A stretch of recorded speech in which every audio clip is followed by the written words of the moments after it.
అందరికీ నమస్కారం. తెలుగు కథామాలకు స్వాగతం.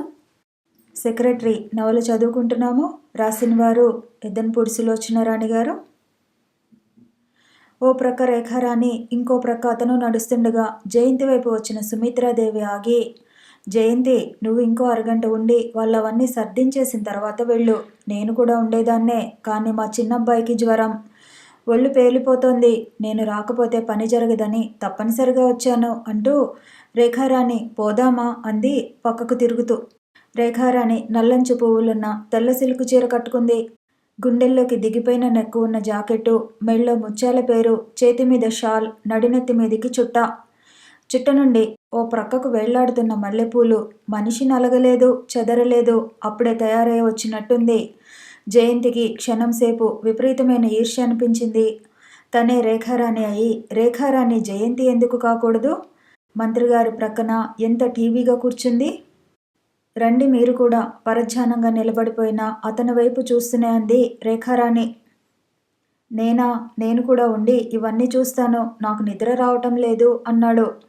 అతని కళ్ళు జయంతి తల మీద నుంచి దూరంగా ఎక్కడో చూస్తున్నాయి. నిజంగా మెనీ థ్యాంక్స్. సుమిత్రాదేవి మనసులో కలిగిన సంతోషాన్ని కళ్ళల్లో, కనుబొమ్మల్లో మొహమంతా ప్రతిఫలిస్తుండగా అంది. కానీ రేఖారాణి కనుబొమ్మలు ముడుచుకున్నాయి. అయితే ఇక మీరెందుకు, రండి డ్రాప్ చేస్తాం అంది రేఖారాణి జయంతితో. నో ఉండనివ్వు, నేను ఊరికే సాయం ఉంటానన్నానంతే అన్నాడతను. అతని మాటలెందుకో రేఖారాణికి నచ్చినట్టు లేదు. ఆ నచ్చకపోవటం అతనికి పట్టినట్టు లేదు. సుమిత్రాదేవితో వెళ్ళిపోతున్న రేఖారాణి వెనక్కు తిరిగి జయంతి వైపు వంకరగా చూపొకటి విసిరి వెళ్ళింది. ఎందుకో తెలియదు గాని ఆ చూపు బాకులా సూటిగా వచ్చి జయంతి లేత మనసులో నాటుకుని కలుక్కుమంది. అందరూ వెళ్ళిపోయారు. బయట లైట్లన్నీ తీసేశారు. లోపల కూడా ఒక్కొక్క లైటు తీసేస్తున్నారు. చిందర వందరగా వేయబడిన స్పేర్ కుర్చీలు కూడా ఖాళీ చేయబడుతున్నాయి. మీరు కూర్చోండి, నేను అవన్నీ చూసి వస్తాను అతను జయంతి వైపు చూడకుండానే అనేసి వెళ్ళిపోయాడు. ఏం చేయాలో తోచక హాలులో ఒంటరిగా నిలబడిపోయిన జయంతి ప్రక్కనున్న కుర్చీలో కూలబడింది. ఉదయం ఎప్పుడో తిన్న తిండి, అది కూడా సరిగ్గా సాయించనే లేదు. పగలల్లా తిరుగుతుంటే తెలియలేదు కానీ ఇప్పుడు బోలెడంత నీరసం అనిపిస్తోంది. మధ్యలో కొంచెం కాఫీ అయినా తాగుదామంటే టైం దొరకనే లేదు. ఉదయం నుంచి తిరిగి అలసిపోవడం వల్ల కుర్చీలో కొంచెం అలా వెనక్కు వాలగానే కళ్ళ మీద మత్తులాంటిది వచ్చి ఆవరించుకుంది. అంతా మగతగా మంచుతెర కప్పినట్టుంది. ఏదీ స్పష్టంగా తెలియటం లేదు. ఎన్ని ఆలోచించింది తను, ఒక్కటి కూడా జరగటం లేదు. అంతా ఏదో సందడి. బోలెడంతమంది రకరకాల వాళ్ళు గుంపులుగా పోతున్నారు. వాళ్ళందరికీ దూరంగా ఓ ప్రక్కగా ఒంటరిగా తనకేం లేదు, ప్రత్యేకత అనేది అసలే లేదు. ఎంత దిగులుగా అనిపిస్తోంది. తనకి ఎవరూ లేరు. బామ్మకి తప్ప ఈ ప్రపంచంలో ఎవరికీ తను అక్కర్లేదు. ఎంత దూరంగా ఉంది తనున్న చోట ఎంత ఒంటరితనం. తన చుట్టూ వలయంలో చుట్టుకుపోయిన ఈ భయంకరమైన ఒంటరితనాన్ని ఛేదించుకొని ఎవరైనా జయంతి అంటూ దగ్గరికి రాకూడదు. తన పిచ్చిగాని ఎవరొస్తారు? ఎవరికి కావాలి తను? లేదు, ఎవరో కావాలంటున్నారు. నవ్వుతూ అస్పష్టంగా ఉన్న మొహం ఒకటి మీదకు వంగి నువ్వు నాకు కావాలి అంటోంది. ఇప్పుడెంత హాయిగా ఉంది. ఎవరిదో చేయి వచ్చి తన చేతిని పనవేసుకుంది. ఆ స్పర్శ ఎంత ధైర్యాన్ని ఇస్తుంది. ఆ చేతిని పట్టుకుని అలా దూరతీరాలకు ఎగిరిపోతే ఎంత బాగుండును. తన చేతిలో నుంచి జారిపోబోయి తప్పించుకోబోతున్న ఆ చేతిని మరింత బలంగా దగ్గరికి పట్టుకుని గుండెలకి దగ్గరగా లాక్కుంది. ఏదో నూతన స్పర్శ, ఏదో తెలియని సువాసన, అర్థం కాని ఆనందం జయంతిని ఉక్కిరిబిక్కిరి చేశాయి. ఉలిక్కిపడి లేచింది. ఎదురుగా అతని చేయి తన 2 చేతుల్లో. జయంతి క్షణంసేపు తనెక్కడుందో, కళ్ళ ముందు తనేం చేస్తుందో అర్థం కాలేదు. తెల్లబోయిన జయంతి ఒకసారి చిరునవ్వుతో ఉన్న అతని మొహంలోకి, ఇంకోసారి తన చేతుల్లో ఉన్న అతని చేతి వైపు చూసింది. అదేమిటి, భలేవారే, కూర్చోండి అని చెప్తే హాయిగా నిద్రపోతున్నారా? పైగా లేపుదామని తట్టబోతే చేయి గట్టిగా పట్టుకున్నారు. నవ్వుతూ అంటున్న ఆ మాటలు జయంతిని పూర్తిగా ఈ లోకంలోకి తీసుకువచ్చాయి. చప్పున చేతిని వదిలేసి నిలబడింది. కానీ ఈసారి అతను వదలలేదు. జయంతి చేతిని పట్టి కొద్దిగా పైకెత్తుతూ మృదువుగా, చాలా అలసిపోయారులా ఉంది, అవునా అన్నాడు. అప్పటికే సిగ్గుతో నరం నరం మెలిదిరిగిపోతున్న జయంతి అవునన్నట్లు గబగబా తలూపింది. హాలులో ఇందాకటిలా దేదీప్యమానంగా వెలుగుతున్న లైట్లు లేవు. హాలుకి మధ్యగా వెలుగుతున్న లైటు మాత్రం ఉంది. స్టేజీని ఎప్పటిలా తనలో దాచేసుకున్న పసుపచ్చటి వెల్వెట్ కర్టెన్ మామూలుగా ఏమీ ఎరగని దానిలా వేళ్లాడుతోంది. పదండి వెడదాం అన్న అతని మాటలతో జయంతి కదిలింది. ఇద్దరూ బయటకొచ్చేశారు. వరండాకి కొద్ది దూరంలో వెన్నెల్లో నల్లగా నిగనిగలాడుతున్న పొడుగాటి కారు ఒకటి నిలబడి ఉంది. దాన్ని చూడగానే జయంతి ఉలిక్కిపడినట్లుగా నీ వెళ్ళటం ఎలా అనుకుంది. ముందు చకచకా మెట్లు దిగుతున్న అతను హఠాత్తుగా ఆగి వెనక్కి తిరిగి ఏమిటి అన్నాడు. అతని వెనకాలే దాదాపు అంత వేగంతో గబగబా దిగి వస్తున్న జయంతి హఠాత్తుగా అతను ఆగటంతో అతని మీదకు తూలిపడబోయి అతి ప్రయత్నం మీద గుండెల దగ్గరగా వచ్చి ఆగిపోయింది. ఏమిటి? ఇంకోసారి అడిగాడు అతను. నేను వెళ్ళటం ఎలా? నడిచి వెళ్ళండి, రిక్షాలుండవు, బస్సులిప్పుడు రావు అతను మళ్ళీ నడుస్తూ అన్నాడు. జయంతికి కోపం వచ్చింది. పరిచయం లేని మనిషితో పరాచకమాడటం మర్యాదస్తుల లక్షణం కాదు. రండి, ఇంకొంచెం సేపైతే మీరు నడుస్తూనే నిద్రపోయేలా ఉన్నారు, కారు డోర్ తెరిచి పట్టుకుంటూ అన్నాడు. జయంతికి నవ్వు వచ్చింది. కోపం ఎక్కువైంది కూడా. ముఖంలో ఏ భావం కనపరచకుండా కారులో కూర్చుంది. అటువైపుగా తిరిగి వచ్చి డ్రైవింగ్ సీట్లో కూర్చున్న అతను స్టార్ట్ చేస్తూ దారి చూపించాలి అన్నాడు. గేటు దాటి బయటికి రాగానే జయంతి చెప్పిన వైపు అతను కారు తిప్పాడు. దగ్గర 1 గంట కావస్తుండటం వల్ల వీధులన్నీ నిర్మానుష్యంగా ఉన్నాయి. వెన్నెల్లో అర్ధరాత్రి వేళ నిశ్శబ్దంగా వాతావరణం జయంతి నిద్రమత్తు కళ్ళకి ఇంకా ఎలాగో ఉంది. ఖరీదు గల కారు, మెత్తని సీట్లు, బయట నుంచి రివ్వున వీస్తున్న చల్లటి గాలి. మీ ఇంట్లో ఎవరెవరుంటారు? అతనే సంభాషణ ప్రారంభించాడు. బామ్మ, నేను. క్షణం సేపు ఆగి జవాబు చెప్పింది. అదేం ఇంకెవరూ లేరు? ఆశ్చర్యంగా అడిగాడు. ఊహూ, అమ్మా నాన్న చిన్నప్పుడే పోయారు. బయట వెన్నెల్లోకి చూస్తూ అంది. ఇద్దరి మధ్య మౌనం ఆవరించింది. ఉన్నట్టుండి అతను నిట్టూర్పు విడవటం వినిపించింది. జయంతి తల తిప్పి చూసింది. రోడ్డు మీద దృష్టిని నిలిపి డ్రైవ్ చేస్తున్న అతను జయంతి వైపు చూడలేదు. కొంచెం ఆగి మీరు నాకంటే అదృష్టవంతులు అన్నాడు. ఎలా? జయంతి కూడా రోడ్డుకి అటు ఇటు నిలబడ్డ చెట్ల నీడలో వెన్నెల దోబూచులాడటం చూస్తోంది. మీకు కనీసం బామ్మైనా ఉన్నారు, నాకెవరూ లేరు. జయంతి ఊరుకుంది. ఇతనెవరో తనకి ఇంతవరకు తెలియనే లేదు. అడగటానికి ధైర్యం చాలలేదు. అతని మాటలు స్నేహపూర్వకంగా ఎన్నో రోజుల నుంచి పరిచయం ఉండి మాట్లాడుతున్నట్లుగా ఉన్నాయి. అసలు మీరు ఉద్యోగానికి ఎందుకు వచ్చారు అన్నాడతను. జయంతి ఉలిక్కిపడింది. బావుంది, అందరూ ఎందుకు ఉద్యోగాలు చేస్తారు? ఎదురు ప్రశ్న వేసి తప్పించుకుంది. అందరూ ఎందుకు చేస్తారనేది అర్థం లేని ప్రశ్న.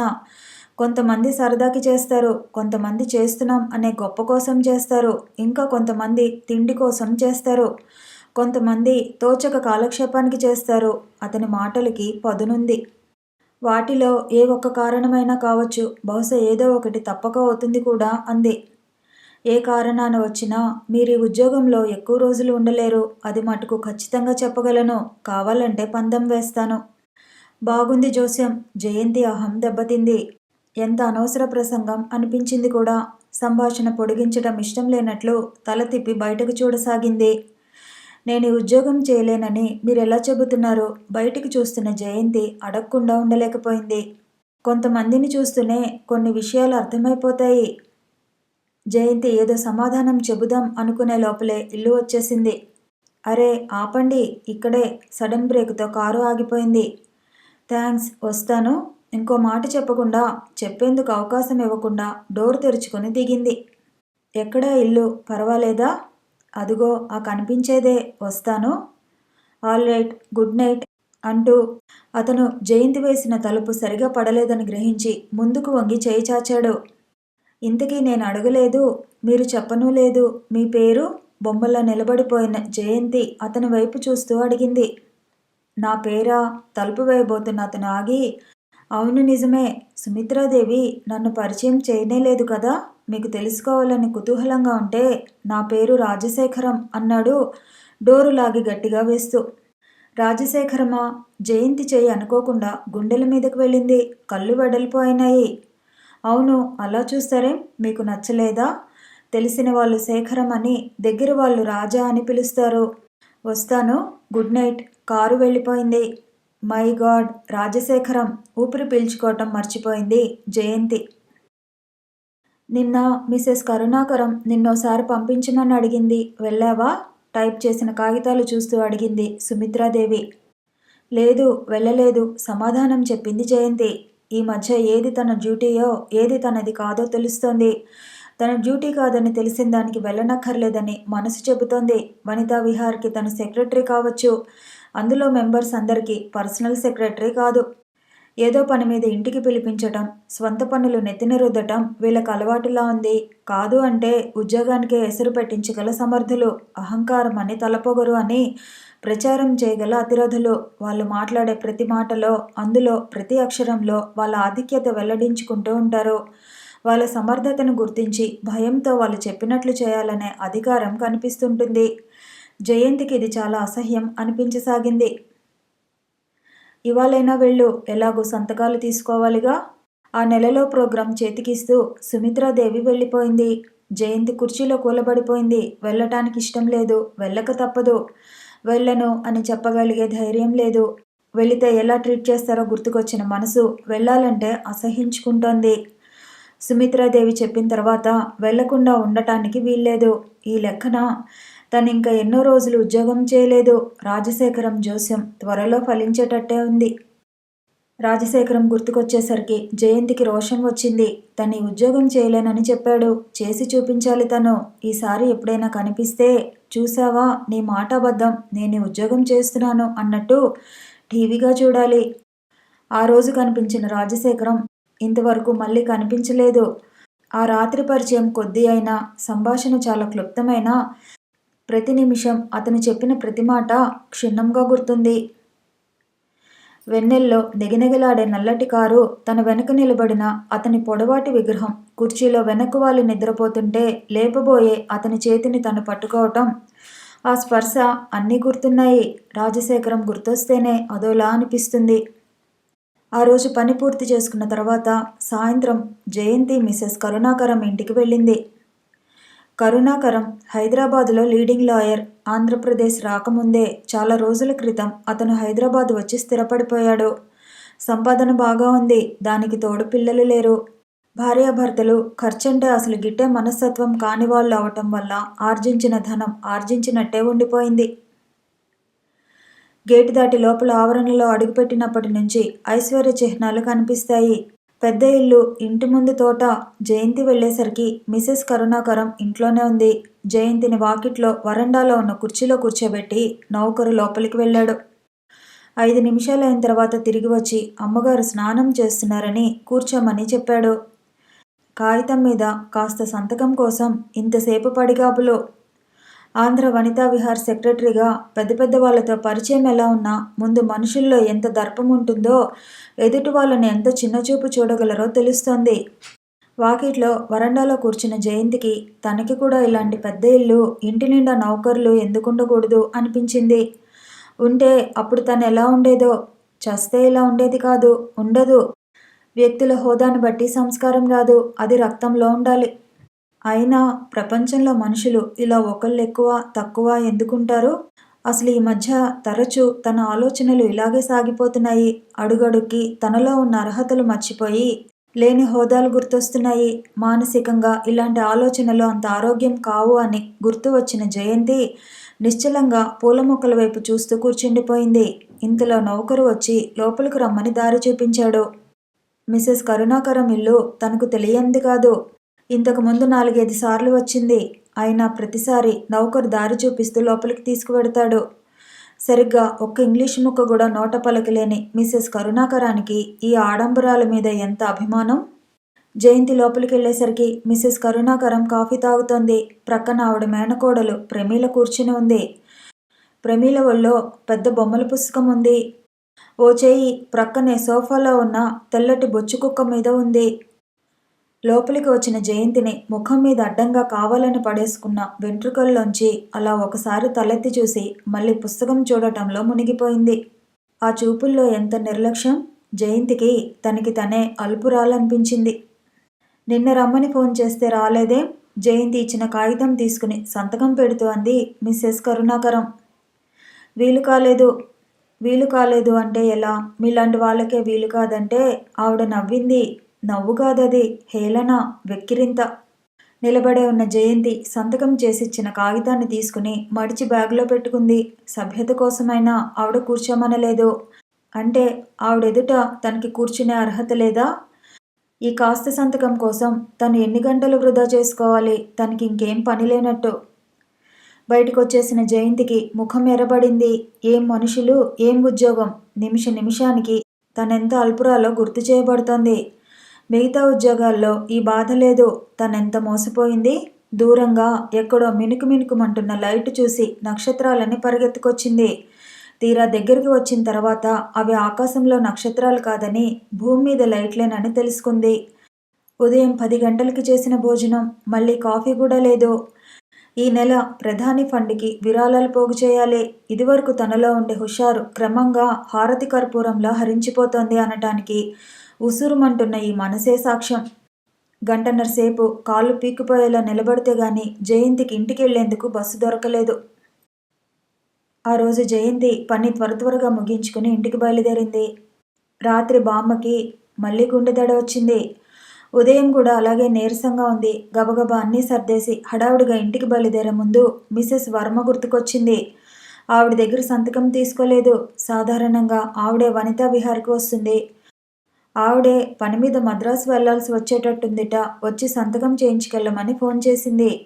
ఇలా ఇళ్లకు వెళ్ళాలంటేనే ఒంట్లో రక్తం నీళ్లగా మారుతోంది. అయినా తప్పదు. అవసరమైతే మెంబర్ల ఇంటికి వెళతానని, దానికి తన అభ్యంతరం లేదని తను రాసి ఇచ్చింది. బయటకొచ్చిన జయంతి మిసెస్ వర్మ ఇంటి ముఖం పట్టింది. మహానగరాల్లో ఇదో గొడవ. ఉత్తరానొకళ్ళు, దక్షిణానొకళ్ళు. అందరిలోకి కఠినంగా, పొగరుగా కనిపించిన మిసెస్ వర్మే కాస్త నయం. సాధారణంగా ఇంటికి రమ్మనమని అడగదు. ఒకవేళ వచ్చినా సాదరంగా ఆహ్వానించి కూర్చోమని, వెంటనే పని పూర్తి చేసి పంపిస్తుంది. వెళ్ళింది ఎలాంటి సమయమైనా సరే కాఫీ గాని, టిఫిన్ గాని ఇవ్వకుండా పంపదు. మిసెస్ వర్మ ఉన్న ఇల్లు కూడా కట్టుకున్నది కాదు. హౌసింగ్ బోర్డులో వాయిదాల పద్ధతి మీద తీర్చేటట్లు అప్పు తీసుకుని కొన్న ఇల్లు. చిన్నదైనా అందంగా, పొందికగా ఉంటుంది. భర్త కూడా ఏదో ఆఫీసులో మేనేజర్గా చేస్తున్నాడు.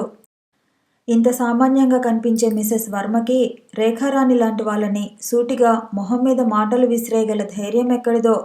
బహుశా మంత్రిగారి భార్యకి చుట్టం అవటం వల్ల కావచ్చు. జయంతి మనసు అదే నిజం అని చెప్పింది. జయంతి వెళ్లేసరికి మిసెస్ వర్మ ఇంటిలో లేదు. ముందు గదిలో ఎదురైన మిస్టర్ వర్మ జయంతిని చూసి ఇంత మొహం చేసుకుని అతి మర్యాద ఉట్టిపడుతున్న స్వరంతో రండి రండి అంటూ లోపలికి పిలిచాడు. మిస్టర్ వర్మని చూడటం జయంతికి ఇది మొదటిసారి కాదు. ఇదివరకు 2-3 సార్లు చూసింది. చాలా నమ్రతగా మాట్లాడతాడు. ఎదుటి వాళ్ళకి గౌరవం ఇస్తాడు.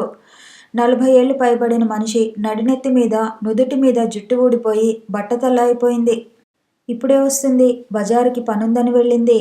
మద్రాసు వెడుతున్నానని చెప్పారు. లేదు, క్యాన్సిల్ అయింది. వెళ్ళటం లేదు. అయితే రేపు వస్తాను. జయంతి లేవబోయింది. నోనో, కాఫీ తీసుకుని వెడుదురు గాని ఈ లోపల ఆమె వచ్చేయవచ్చు. జయంతి మళ్ళీ కుర్చీలో కూలబడింది. మిస్టర్ వర్మ ఒకసారి లోపలికి వెళ్ళి తిరిగి వచ్చాడు కొద్దిసేపైన తర్వాత. ఈ మధ్య ఢిల్లీ నుంచి నేను ఒక పెయింటింగ్ తీసుకొచ్చాను, చూస్తారా? ఆర్ట్ అంటే మీకు ఇష్టమేనా? వర్మ అడిగాడు. జయంతి ఏం చెప్పాలో తోచక ఇష్టమేనన్నట్లు తల ఊపేసింది. రండి, చాలా బాగుంది. లోపల పెట్టించాం. ఇష్టం లేకపోయినా మర్యాద కోసం తిరస్కరించలేక లోపలికి వెళ్ళింది. గదిలో గోడకు తగిలించి ఉంది ఆ చిత్రం. నది నీళ్ల మీద సూర్యాస్తమయం, నదిలో పడవ. పెయింటింగ్ చాలా బాగుంది. అదిగో కాఫీ వచ్చింది. ఏ రాము, ఇక్కడికి తీసుకురా. జయంతి వెనక నిలబడ్డ వర్మ కేక వేసి పిలిచాడు. కూర్చోండి, కాఫీ తాగుదురుగానే. ఇక్కడ జయంతి చుట్టూ చూస్తూ అంది. మిసెస్ వర్మ ఇంట్లో లేదు. వర్మ మర్యాదస్తుడే కావచ్చు, తన మనసు మంచిదే కావచ్చు. కానీ ఇలా పడగదిలో కూర్చుని కాఫీ తాగటం అనేది జయంతికి ఎందుకో నచ్చలేదు. కూర్చోండి, మంచం ప్రక్కగా ఉన్న కుర్చీ చూపిస్తూ అన్నాడు. జయంతి కూర్చోకుండానే వర్మ అందించిన కప్పు తీసుకుంది. ఇదిగో రాము. క్షణం సేపు ఏదో ఆలోచించి వర్మ కేక వేసి పిలిచాడు. నౌకరు కాబోలు 18 సంవత్సరాల కుర్రాడు. ఇందాక కాఫీ తెచ్చిన అతను వచ్చాడు. వెళ్ళి 2 పాన్లు తీసుకురా. జేబులోంచి డబ్బులు తీసి ఇచ్చాడు వర్మ. వద్దండి వద్దు, కాఫీ తాగుతున్న జయంతి తాగటం ఆపేసి వారించింది. పర్వాలేదు, నాకెలాగూ సిగరెట్లు కూడా కావాలి, వెళ్ళు ఒక సిగరెట్ ప్యాకెట్ కూడా తీసుకురా. రాము కళ్ళెత్తి ఎటూ చూడకుండానే డబ్బులు తీసుకుని వెళ్ళిపోయాడు. ఇల్లంతా నిశ్శబ్దంగా ఉంది. వర్మ రాము వెనకాలే ఎందుకో బయటికి వెళ్ళి మళ్ళీ లోపలికి వచ్చాడు. నేను వెడతానండి, మళ్ళీ రేపు వస్తాను. జయంతి కదలబోయింది. ఉండండి, పర్వాలేదు, ఏమిటంత తొందర? ఏది ఈ బ్యాగు? ఎంత కొన్నారు? జయంతి దగ్గరగా వచ్చి చేతుల్లోంచి బ్యాగ్ తీసుకుంటూ అన్నాడు. జయంతి ఉలిక్కిపడి తలెత్తి చూసింది. అతను పర్సు చూడటం లేదు. జయంతి వైపు చూస్తూ నవ్వుతున్నాడు. గుండెల్నెవరో ఇనుప పిడికిలతో నొక్కినట్లు అనిపించింది. అలా కంగారు పడటం దేనికి? భయమా? వర్మ చేతులు బ్యాగుని పక్క కుర్చీలో పడేసి జయంతి భుజాల మీద పడినాయి. క్షణం సేపు జయంతి ఒంట్లో రక్తం మంచు గడ్డకట్టినట్టయిపోయింది. ఏం మాట్లాడడానికి నోరు పెగల్లేదు. నీ మనసులో ఏముందో నీ కళ్ళలో ప్రతిఫలిస్తుంది. ఆ కళ్ళంటే నాకెంతో ఇష్టం. జయంతి జబ్బల్ని రాస్తూ వాటి నునుపుని అనుభూతిని పొందుతూ వాటిని అంటూ ముందుకి వంగాడు. అంతే, వర్మ చెంప చెడేలుమంది. జయంతి కళ్ళు ఎర్రబడ్డాయి. అనుకోకుండా లభించిన ఈ తిరస్కారానికి వర్మ తెల్లబోయాడు. ఆ వెంటనే నవ్వేస్తూ ఇంకొక చెంప చూపించి, ఏది ఇటు కూడా అన్నాడు. వదులు, విదిలించుకుంటూ అంది. ఊరికే ఎలా వదులుతాను? ఇంత మంచి అవకాశం నాకు మళ్ళీ దొరకదు. ఎప్పుడో. బలవంతంగా జయంతిని దగ్గరికి లాక్కోబోతూ అంటుండగానే వదులు వదులు, అరుస్తాను లేకపోతే అంది జయంతి. నీ ఇష్టం వచ్చినంత బిగ్గరగా అరువు, అభ్యంతరం లేదు. రాము ఇప్పుడే రాడు. వీధి తలుపు వేసే వచ్చాను. వర్మ చేతులకి మరింత బలం వచ్చింది. వదులు, వదలకపోయావంటే చంపేస్తాను. బలంగా విదిలించుకుంటున్న జయంతి హఠాత్తుగా వంగి వర్మ చేతిని గట్టిగా బలమంతా ఉపయోగించి కొరికింది. అబ్బా రాక్షసి! వర్మ జయంతిని వదిలేసి చేతిని చూచుకున్నాడు. మర్యాదగా తలుపు తెరువు. జయంతికి తనే క్షణంలోనైనా స్పృహ తప్పి పడిపోవచ్చు అనిపించింది. కానీ ఒంట్లో ప్రతి నరంలోని శక్తిని కూడగట్టుకుని నిగ్రహించుకుంది. తెరవను, నీలాంటి వాళ్ళని లొంగదీసుకోవటం నాకు సరదా. జయంతి వైపు అడుగు వేస్తూ అన్నాడు వర్మ. జయంతి కదిలి మంచానికి అటువైపు వెళ్ళింది. ఇంతలో ఎవరో వీధి తలుపు తట్టారు. నౌకరు వచ్చి ఉంటాడు. జయంతి కళ్ళు మూసుకుని మనసులో భగవంతుడా రక్షించు అనుకుంది. వెధవ, ఇప్పుడిప్పుడే రావద్దన్నా వచ్చాడు. అయినా నిన్ను వదలను. ఒక్కసారైనా జయంతి వైపు అడుగు వేస్తూ అన్నాడు. వర్మ దగ్గరకు వచ్చేస్తున్నాడు. అవతల వెళ్ళటానికి వీల్లేదు. గోడ అడ్డు వచ్చేసింది. జయంతి గోడను ఆనుకుని నిలబడిపోయింది. ఒక్కసారి మర్యాదగా వర్మ దగ్గరకు రాబోయాడు. వీధి తలుపు ఇంకోసారి వినిపించింది. బలమంతా కూడగట్టుకున్న జయంతి వర్మను తప్పించుకుని ఎలా బయటకు పారిపోయి తలుపు తీయాలా అని ఆలోచిస్తోంది. రాము, రాము! బయట నుంచి మిసెస్ వర్మ గొంతు విసుగ్గా తలుపు శబ్దంతో వినిపించింది. ఇద్దరూ ఉలిక్కిపడ్డారు. జయంతి రెప్పవాల్చకుండా గోడకు అంటుకుపోయి వర్మ వైపు చూస్తోంది. జయంతి వైపు ఒకసారి చూసిన వర్మ ఏమనుకున్నాడో ఏమో వెనక్కు తిరిగి వెళ్ళబోయి గుమ్మం దగ్గర ఆగి 2 అడుగులు మళ్ళీ జయంతి వైపు వేసి, నా దృష్టిలో పడ్డ ఏ ఆడది ఇంతవరకు తప్పించుకోలేదు. నువ్వు అతీతురాలువేం కాదు. అలా నిలబడకు. వచ్చి కుర్చీలో కూర్చో అంటూ వెళ్ళిపోయాడు. ఈ లోపల తలుపు మరీ గట్టిగా 2 సార్లు మోగింది. జయంతి తూలుతూ వచ్చి కుర్చీలో కూలబడింది. థ్యాంక్ గాడ్, మిసెస్ వర్మ దేవుడిలా వచ్చి కాపాడింది. లేకపోతే ఇవాళ తన గతేమయ్యేది? మీరుండేనా పలకంది. రాము ఎక్కడికి పోయాడు? మిసెస్ వర్మ లోపలికి వస్తూ అంది. అడుగుల చప్పుడు వినబడుతూనే జయంతి లేచి నిలబడింది. నువ్వా? 2 చేతుల నిండా ప్యాకెట్లతో వచ్చిన మిసెస్ వర్మ గుమ్మంలో ఆగిపోతూ అంది. మిసెస్ వర్మ ఒంటరిగా రాలేదు. వెంట మిసెస్ కరుణాకరం కూడా ఉంది. ఇద్దరు కళ్ళు వెడల్పు చేసుకుని జయంతిని వింత మృగాన్ని చూసినట్లు చూశారు. నేను జయంతి ఏదో చెప్పాలని ప్రయత్నం చేసింది. కానీ అంతకంటే ఎక్కువ పెగల్లేదు. కరుణాకరం, మిసెస్ వర్మ ఇద్దరు మొహాలు చూసుకున్నారు. నేను సంతకం కోసం వచ్చాను. ఏం కాలేదు, మీరు పొరబడుతున్నారు. జయంతి హఠాత్తుగా కుర్చీలో కూలబడి 2 చేతుల్లోనూ మొహం దాచుకుని వెక్కి వెక్కి ఏడవసాగింది. రాము, రాము! గదిలోంచి వెళ్ళిపోయిన మిసెస్ వర్మ కోపంగా వచ్చింది. రాము లేడు, సిగరెట్ల కోసం వెళ్ళాడు. ఇదిగో తలుపు వేసుకో, నాకు పనుంది, పెడుతున్నాను. వర్మ కంఠం దానితో పాటు గబగబా చెప్పుల చప్పుడు వినిపించింది జయంతికి. ఎలాగో శక్తి తెచ్చుకుని ఏడుపు నిగ్రహించుకుంది జయంతి. చాలాసేపు అయిన తర్వాత మిసెస్ వర్మ లోపలికి వచ్చింది. ఈసారి వెంట కరుణాకరం లేదు. మిసెస్ వర్మని చూస్తూ లేచి నిలబడిన జయంతి బ్యాగ్లో కాగితాలు తీస్తూ ఎర్రబడిన కళ్ళతో, నా తప్పేం లేదు, ఆయన నువ్వు నాకేం చెప్పనక్కర్లేదు, వెళ్ళు, రేపు కమిటీలో నేను తేల్చుకోగలను, కాగితాలు సంతకం చేసి ఇచ్చేస్తూ అంది. అంటే అంటే ఏమిటో నీకే తెలుస్తుంది, విసురుగా అంది మిసెస్ వర్మ. జయంతి ఆ ఇంట్లోంచి బయటికెలా వచ్చిందో, బస్సు కోసం ఎలా నిలబడిందో, ఎలా ఎక్కిందో, ఎలా ఇంటికి చేరిందో ఏమీ తెలియదు. ఇంటికి వస్తూనే మంచం మీద కుప్పలా కూలబడిపోయింది. భగవాన్, ఇవాళ తను లేచి ఎవరి మొహం చూసిందో. చెయ్యని తప్పుకి శిక్ష. వెంట్రుక వాసుల ప్రమాదాన్ని తప్పించుకుంది. జయంతికి హఠాత్తుగా గుర్తుకు వచ్చింది. ఉదయం నుంచి గుర్తు చేసుకుంటున్న బత్తాయిలు బామ్మ కోసం తను తీసుకురాలేదని. ఏం రోజులు, ఏం మనుషులు. ఆడపిల్ల ఇల్లు విడిచి బయటకొస్తే ఇన్ని ఆపదల. ప్రపంచంలో ఇలాంటి విషసర్పాల్లాంటి సంఘటనలు సందు దొరికితే చాలు కాటు వేద్దామని చూస్తుంటాయి కాబోలు. రేపు ఎవరికి ఏ అవకాశం ఇవ్వకుండానే తనే రిజైన్ ఇచ్చేస్తే, అలా చేస్తే జరిగింది, ఊహించింది నిజమే అనుకుంటారు. అలా కాదు, నిర్భయంగా నిలబడి వర్మ సంగతంతా చెప్పాలి. కానీ వినేదెవరు? వినని వినకపోని చెప్పి రావటం తన ధర్మం. నా దృష్టిలో పడిన ఏ ఆడది ఇంతవరకు తప్పించుకోలేదు. జయంతి వెన్నెముక మీద భయం లాంటిది జరజరా పాకింది. అలాంటి మనిషి దృష్టిలో తను పడిందంటే ఇహ తను బయట ఒంటరిగా తిరగటం క్షేమం కాదు. అయినా ఇదేమిటి? వనితా విహార్ సెక్రటరీగా తను ఊహించిందేమిటి? ఈ జరుగుతున్నదేమిటి? జయంతి ఆ రాత్రి నిద్రపోలేదు. ఆ మర్నాడు ఒంట్లో బాగాలేదని 2 రోజులు సెలవిమ్మని కబురు చేసింది. ఏ కళ్ళ నుండో సుమిత్రాదేవి వెంటనే ఒప్పుకుంది. జయంతి 2 రోజులు దాటిన తర్వాత వనితా విహార్కి వచ్చింది. తను భయపడ్డట్టు ఎవరు ఏ విషయం కదపలేదు. మిసెస్ వర్మ 2 రోజుల తర్వాత వచ్చింది. ఆవిడని చూస్తూనే వణికిపోయింది. కానీ ఏం జరగలేదు. మిసెస్ వర్మ జయంతితో ఇదివరకులా మాట్లాడలేదు. అంతే. వారం రోజులు గడిచిపోయినాయి. జయంతి మామూలుగా వచ్చి పని చూసుకుపోతుంది. ఓ రోజు మధ్యాహ్నం ఆ నెలలో అయిపోయిన ప్రోగ్రాం తాలూకు వివరాలు టైప్ చేస్తుండగా ఫోన్ గనగన మోగింది. టైప్ చేస్తున్న కాగితాలు వదిలేసి విసుక్కుంటూ జయంతి రిసీవర్ తీసుకుంది. హలో, అవతల నుంచి మగవాళ్ళ కంఠం వినిపించింది. ఎవరు మాట్లాడేది? జయంతిని, సెక్రటరీ. జయంతి, నువ్వేనా?